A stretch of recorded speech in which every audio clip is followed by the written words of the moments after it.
प्रियो, आज हमारा विषय है कि हम कैसे हकीकत को सच्चाई में बदल सकते हैं।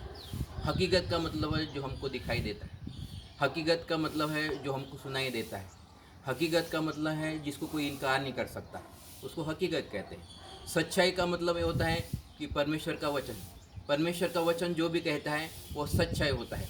परमेश्वर का वचन जो भी कहता है वो कहता है कि मैं मरुस्थल में सोतों को बहाऊंगा, मैं मृतकों को जीवित करूंगा, जहाँ कुछ भी नहीं दिखाई देता वह कुछ करने के सामर्थ रखूंगा।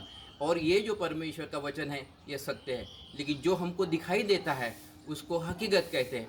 आज हम देखेंगे कि किस तरह हम अपने जीवन में हकीकत को सच्चाई में बदल सकते हैं। अगर हमारे जीवन में अगर हार है तो उसको हम विजय में कैसा बदल सकते हैं। अब बीमारी है, हमारे शरीर में अगर हमको बीमार जैसा लगता है तो फिर, और जो परमेश्वर का वचन जो सच्चाई है जो कहता है कि तेरे कोड़े खाने से हम चंगे हो गए, अगर ये हकीकत जो है, हकीकत को अगर हम सच्चाई में अगर बदलना चाहते हैं तो फिर हम आज परमेश्वर वचन में से देखेंगे कि हकीकत को कैसे हम सच्चाई में बदल सकते हैं। हमारे जीवन में हकीकत ऐसी है कि मायूसी है, कुछ बात की वजह से हमारे जीवन में मायूसी हुई है, लेकिन ये मायूसी को अगर खुशी में अगर हम बदलना चाहते हैं, आनंद में बदलना चाहते हैं, तो इसको बोलते हैं कि हकीकत को किस तरह हम सच्चाई में बदल जाए, सच्चाई में कैसे बदल सकते हैं। आज हम परमेश्वर के वचन में से देखेंगे कि कैसे प्रभु यीशु मसीह ने विलाप को नृत्य में बदल दिया।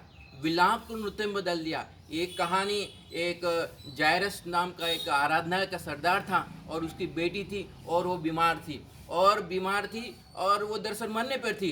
तो इसलिए वो जहाँ पर प्रभु यीशु खड़ा था, जहाँ पर प्रभु यीशु मसीह चल रहा था, वहाँ पर उसके पैरों पे गिर जाता है और उसको कहता है कि प्रभु मेरे बेटी को तू चंगा कर दे। प्रभु यीशु मसीह कहता है ठीक है, मैं तेरे साथ चलता हूँ। और प्रभु यीशु मसीह उसके घर की तरफ जाने निकला। जब घर की तरफ जाने निकला, वो रास्ते में ही था, तो आराधना के सरदार के उसके जो नौकर थे वो वहाँ पर पहुँचे और वो अपने मालिक को कहने लगे, मालिक को कहने लगे कि प्रभु यीशु मसीह को तू तकलीफ मत दे, प्रभु यीशु को तू नाहक परेशान मत कर, क्योंकि तेरी जो बेटी है वो मर गई है। तो प्रभु यीशु मसीह उसको कहता है कि तू डर मत, विश्वास कर। उसके बाद वो उसके घर चला जाता है और आराधना के जो सरदार था उसके घर में चला जाता है, और जो उसकी बेटी जो मरी हुई थी, लेकिन प्रभु यीशु मसीह कहता है वो सोई है और उसको जीवित करता है। ये घटना है, ये कहानी है जिसके द्वारा वास्तविक वो आराधनालय की सरदार की जो बेटी थी वो मर गई थी, ये हकीकत है, लेकिन प्रभु यीशु मसीह ने उसको जीवित कर दिया। परमेश्वर का वचन कहता है कि जहाँ कुछ भी नहीं दिखाई देता परमेश्वर कुछ करने के सामर्थ रखता है। मरुस्थल में भी सोतों को बहाता है और मृतकों को भी जीवित करता है। प्रभु यीशु मसीह ने हकीकत को सच्चाई में बदल दिया। आज हम देखेंगे कि प्रभु यीशु मसीह ने यहाँ पर 5 निर्देश दिए हैं कि किस तरह हम अपने हकीकत को सच्चाई में बदल सकते हैं। प्रियो, ये बहुत ही महत्वपूर्ण बात है कि हम अपने जीवन में अगर हकीकत को अगर सच्चाई में अगर बदलना चाहते हैं तो प्रभु यीशु मसीह के 5 निर्देश को हमको ध्यान देना होगा। पहला जो निर्देश है, जब नौकर लोग वो आराधना को सरदार को कह रहे थे कि तेरी बेटी मर गई है, प्रभु को तू तंग मत कर, दरअसल प्रभु यीशु मसीह ने उनको अनसुना कर दिया, उनकी बातों को सुना नहीं। बाइबल कहती है रोमियो की पत्री उसका 8वां अध्याय 5 से 7 कि 2 किस्म के लोग हमारे आसपास में होते हैं। एक तो होता है जिनका उद्धार हुआ है, दूसरा है जिनका उद्धार नहीं है। ऐसे 2 किस्म के लोग हमारे आसपास होते हैं। जो जिनका उद्धार नहीं होता है उनको नेचुरली माइंडेड बोलते हैं। नेचुरली माइंडेड लोग हमेशा स्वाभाविक बातें करते रहते हैं, जो दिखाई देता है, जो सुनाई देता है, ऐसी बात करते हैं। तो जो लोग स्वाभाविक बात करते हैं उसको बोलते हैं नेचुरली माइंडेड बोले। तो जिनका उद्धार नहीं हुआ वो नेचुरली माइंडेड होते हैं, वो हमेशा स्वाभाविक बातें करते हैं। अब जिनका उद्धार हुआ है उनमें भी 2 किस्म के लोग पाए जाते हैं। एक को बोलते हैं कार्नली माइंडेड और दूसरे को बोलते हैं स्पिरिचुअल माइंडेड। स्पिरिचुअल माइंडेड के मतलब वो लोग, वो उद्धार पाए लोग परमेश्वर के वचन पर भरोसा करते हैं और उसके अनुसार बात करते हैं। कार्नली माइंडेड मतलब जो शारीरिक दशा में है, वो लोग हैं कि परमेश्वर के वचन को नहीं जानते और वो वैसी बातें करते जैसे संसार के लोग बात करते हैं, वैसी बात करते जैसे नेचुरली माइंडेड लोग बात करते हैं। तो प्रभु यीशु मसीह कहता है कि 2 लोग जो है जो सांसारिक जो लोग हैं, जो नेचुरली माइंडेड है, और जो उद्धार पाए हैं लेकिन वो भी नेचुरली माइंडेड के समान बात करते हैं, उन लोगों की बातों को हमको अनसुना करना है। ये पहली बात प्रभु यीशु मसीह यहाँ पर कह रहा है कि हमको उन बातों को अनसुनी करना है। दूसरी बात, जब प्रभु यीशु मसीह ने वो नौकरों की बातों को अनसुना कर दिया और उसने वो सरदार को कहा, तू मत डर, हिम्मत मत हार, क्योंकि तुझे परमेश्वर में विश्वास करना बहुत जरूरी है। जजेस की पुस्तक, न्यायियों की पुस्तक, उधर 6वां अध्याय 116 में लिखा है कि यहाँ पर इजरायली लोग लगातार परमेश्वर के विरुद्ध हमेशा बलवा करते रहे, और इसलिए परमेश्वर ने उनको छोड़ दिया था। परमेश्वर ने उनको मिद्यानी के हाथ में कर दिया था। और जब भी ये इजरायली लोग अपनी फसल की कटनी के समय खेत में जाते थे, तो ये मिद्यानी लोग टिड्डियों के तादाद में आते थे और उनके फसल को बर्बाद करते थे। इतना ही नहीं, ये इजरायली लोगों के पास जितनी भेड़, बकरियां, गाय, बैल हुआ करते थे, गधियां होते थे, वो रात में आते थे और उनको चुरा के लेके जाते थे। इस तरह कई साल हो गए और इजरायली लोग कंगाल हो गए और उन्होंने परमेश्वर की दुआई दी। जब परमेश्वर की दुआई दी तो ऐसा लिखा है कि एक सरदूत वहां पर आया। तब गिदोन नाम का ये जो मनुष्य था, बांज के वृक्ष के नीचे वो दाखरस के कुंड में दरअसल गेहूं को झाड़ रहा था। तो स्वर्गदूत ने उससे कहा कि ये शूरवीर वर्मा, परमेश्वर तेरे साथ है, तुझे परमेश्वर में विश्वास करने की आवश्यकता है। तो गिदोन कहता है कि हे प्रभु, अगर परमेश्वर हमारे साथ है तो ये हमारे जीवन में जो आपत्ति है ये कैसे आई है? जो हमारे पुरखों ने जो बड़े बड़े आश्चर्य कर्म किए हैं वो अभी कहाँ रहे? और वो दरअसल निराश होता है। लेकिन स्वर्गदूत उसको कहता है कि नहीं, तुझे परमेश्वर में विश्वास करने की आवश्यकता है, तुझे उन बातों पे विश्वास करने की आवश्यकता है, तुझे वो विजय को याद करने की आवश्यकता है जो पुरखों के साथ परमेश्वर ने की है। तो ये दूसरी बात है, हमको दरअसल परमेश्वर ने विश्वास करने की आवश्यकता है, क्योंकि जब तक हम परमेश्वर में विश्वास नहीं करते, परमेश्वर को प्रसन्न करना बड़ा अनहोना है। ये दूसरी बात प्रभु यीशु, ये दूसरा निर्देश है कि हमको परमेश्वर में विश्वास करना है।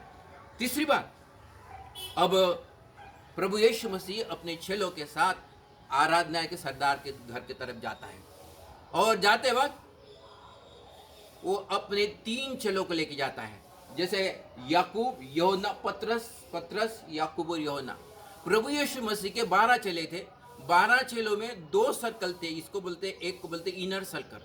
इनर सर्कल मतलब ऐसे 3 चेले जो हमेशा प्रभु यीशु मसीह के साथ रहते थे। इनर सर्कल में आता था पतरस, याकूब और यूहन्ना, ये इनर सर्कल होते। और प्रभु यीशु मसीह बाकी जो 9 जो चेले थे उनको बाहरी सर्कल में गिना जाता है, उसको बोलते हैं बाहरी, आउटर सर्कल। ये जो 3 चेले जो रहते हैं, जो इनर सर्कल में रहते थे, वो हमेशा प्रभु यीशु मसीह के साथ में रहते थे। वो वही बात करते थे जो प्रभु यीशु मसीह बात करता था। उनके विचार प्रभु यीशु मसीह के विचार से मेल खाते थे। वो वही बात करते थे जो प्रभु यीशु मसीह बात करता था। और इसलिए उस समय प्रभु यीशु मसीह ने पतरस, याकूब, यूहन्ना को अपने साथ ले लिया और वो भीतर गए। प्रभु यीशु मसीह का तीसरा निर्देश है कि दरअसल हमको ऐसे लोगों के साथ संगति करना है कि जो सकारात्मक बात करते हैं। जो नकारात्मक बात करते हैं उन लोगों से हम संगति ना करें। अगर वो नकारात्मक बात करते हैं तो हमको उनकी अनसुनी करना है।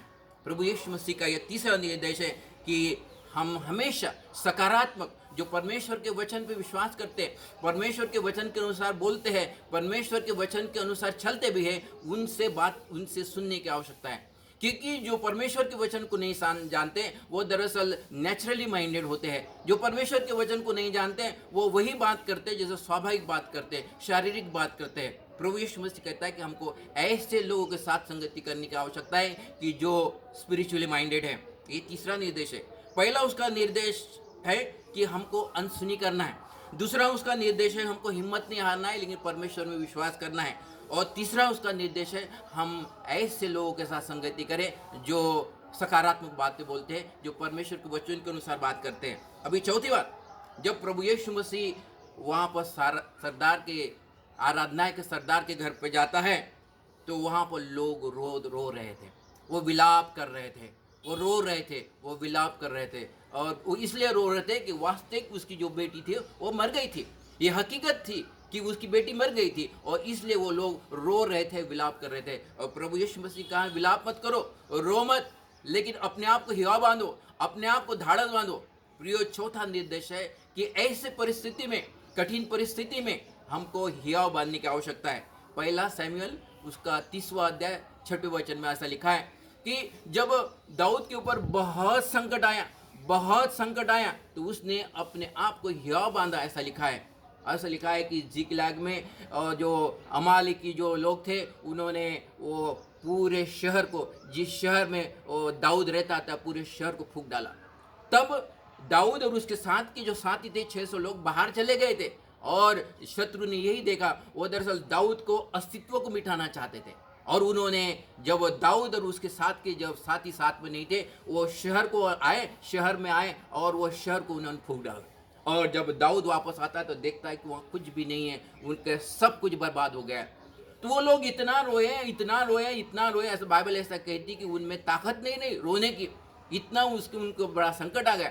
उसके जो साथी थे वो भी दाऊद के विरुद्ध हो गए, वो उसको पथराव करके मारने वाले थे। लेकिन ऐसे भी परिस्थिति में जब कुछ भी नजर नहीं आता, हकीकत तो ऐसी थी कि कुछ भी नजर नहीं आता, ऐसे भी परिस्थिति में दाऊद ने अपने आप को हिया बांधा। हिया बांधने के बाद उसने एपोद पहन लिया और वो मंदिर में गया। और मंदिर में जाने के बाद उसने परमेश्वर को पूछा कि प्रभु, क्या मैं इन लोगों का पीछा कर सकता हूँ? तो परमेश्वर ने कहा उसका पीछा कर। और ऐसा लिखा है कि दाऊद ने उसके 400 लोगों में जो अमालेकी लोगों का पीछा किया और सबको मार डाला।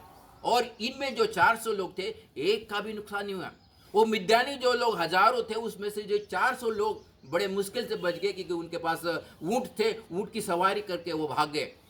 दरअसल बड़ी कठिन परिस्थिति में दाऊद ने अपने आप को हिया बांधा। प्रिय, हमको हिया बांधने की आवश्यकता है। परमेश्वर ने हमारे जीवन में क्या आश्रम किए, पास्ट में हमारे लिए क्या आश्रम किए, उसको स्मरण कर करके हमको हिया बांधने की आवश्यकता है। परमेश्वर ने हमारे साथ क्या वादे बांधे हैं, वो वादों को स्मरण कर करके हमको हिया बांधने की आवश्यकता है। और यहाँ पर दाऊद ने ऐसा लिखा है कि उसने हिया को बांधा। प्रभु यीशु मसीह से चौथा निर्देश यही दे रहा है कि जो लोग विलाप कर रहे थे, वो लोग जो रो रहे थे, उनको कहा कि तुमको अपने आप को हिया बांधने की आवश्यकता है, तुमको दरअसल अपने आप को संभालने की आवश्यकता, अपने आप को नियंत्रण करने की आवश्यकता है। और तब लोग उसको हंसने लगे। उनको लगा कि दरअसल वो बेटी तो मर गई है और प्रभु यीशु मसीह कहता है कि हियाव बांधो। हम हियाव कैसे बांध सकते हैं? जब हमारे आंखों के सामने मैयत दिख रही है, हम हियाव कैसे बांध सकते हैं? और उन लोगों ने उनको हंसी मजाक में डाल दिया। लेकिन प्रभु यीशु मसीह ने उस बातों को भी अनदेखा कर दिया है। ये चौथी बात है। पांचवी बात, और प्रभु यीशु मसीह वो अपने चेलों के साथ पतरस, यूहन्ना और याकूब और वो लड़की की जो माँ और बाप, इनको साथ में लेके गया और दरवाजा बंद किया। यहाँ पर प्रभु यीशु मसीह ने उन लोगों को ले लिया जिसके विचार प्रभु यीशु मसीह के विचारों के साथ मेल खाते थे। जब प्रभु यीशु मसीह ने उस लड़की को कहा कि तू उठ खड़ी हो जा, जब प्रभु यीशु मसीह ने वो लड़की को कहा, ये अपने उसके माता पिता को कहा कि ये लड़की मरी नहीं है, सोई है, तो पतरस, याकूब, यूहन्ना ने ये कहा, हाँ प्रभु, वो तो सो रही है, वो तो सो रही है। तो प्रभु यीशु मसीह ने जैसा कहा कि वो सो रही है, वो मरी नहीं है, तो पतरस और याकूब और यूहन्ना ने यह कहा कि हाँ प्रभु, वो सो रही है। और प्रभु यीशु ने उस लड़की को कहा कि उठ और खड़ी हो जा, और लड़की उठ के खड़ी हो गई। दरअसल हमको परिस्थिति से बात करने की आवश्यकता है। हम परिस्थिति से बात करें, हम परिस्थिति के बारे में बात नहीं करें। जैसे कोरोना वायरस चल रहा है, सभी तरफ माहौल, तनाव का माहौल बना है, सभी तरफ डर का माहौल चल रहा है। ऐसे समय में हम कोरोना वायरस के विषय में बात नहीं करें। लगातार सुबह से लेकर शाम तक हम कोरोना वायरस के विषय में बात करते रहते हैं कि ये ऐसा खतरनाक है, वैसा खतरनाक है, यहाँ से फैल गया, वहाँ से फैल गया, इतने लोग यहाँ मर गए, उतने लोग वहाँ मर गए हैं, इतने लोगों के यहाँ पर नुकसान हुआ, इतने लोगों का यहाँ पर नुकसान हुआ है, और कैसे लोगों के जीवन में मातम सा छा गया। ये दरअसल हम हकीकत बयां कर रहे हैं, हकीकत के बारे में बात कर रहे हैं। लेकिन प्रभु यीशु मसीह यहाँ पर कह रहा है कि हम हकीकत के बारे में नहीं, लेकिन हकीकत से बात करें। प्रभु यीशु मसीह ने उस लड़की से बात किया है, और वैसे हमको कोरोना वायरस को बोलने की आवश्यकता है कि तू हमारे इस कॉलोनी से हट जा, ये कॉलोनी से हट जा, हमारे नागपुर से हट जा, हमारे महाराष्ट्र से हट जा, हमारे भारत देश से हट जा, इजराइल से हट जा। ऐसे हमको आज्ञा देने की आवश्यकता है, कोरोना वायरस को बात करने की आवश्यकता है। और प्रभु यीशु मसीह यहाँ पर यही किया। उसने जो लड़की जो थी वास्तव में मरी थी, उसको कहा तू उठ और खड़ी हो जाए, वो लड़की उठ के खड़ी हो गई।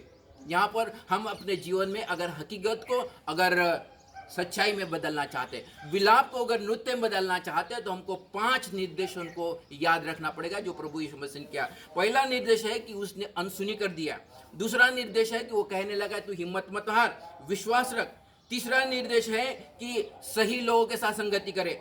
चौथा निर्देश है कि अपने आप को हियाव बांधे, ढाढ़स बांधे। और पांचवा निर्देश है कि परिस्थिति के बारे में बात ना करे, लेकिन परिस्थिति से बात करे, परिस्थिति से बात करे। मैं जब पहला शामुएल उसका 17वां अध्याय गोलियत और दाऊद की कहानी पढ़ रहा था, उस कहानी में दरअसल दाऊद ने 5 ही बातों को वहां पर इस्तेमाल किया। जैसे कि यहाँ पर लिखा है कि अनसुनी कर दे, तो दाऊद ने अपने भाइयों की अनसुनी कर दिया। यहाँ पर लिखा है कि हिम्मत नहीं हारना, तो दाऊद ने हिम्मत नहीं हारा।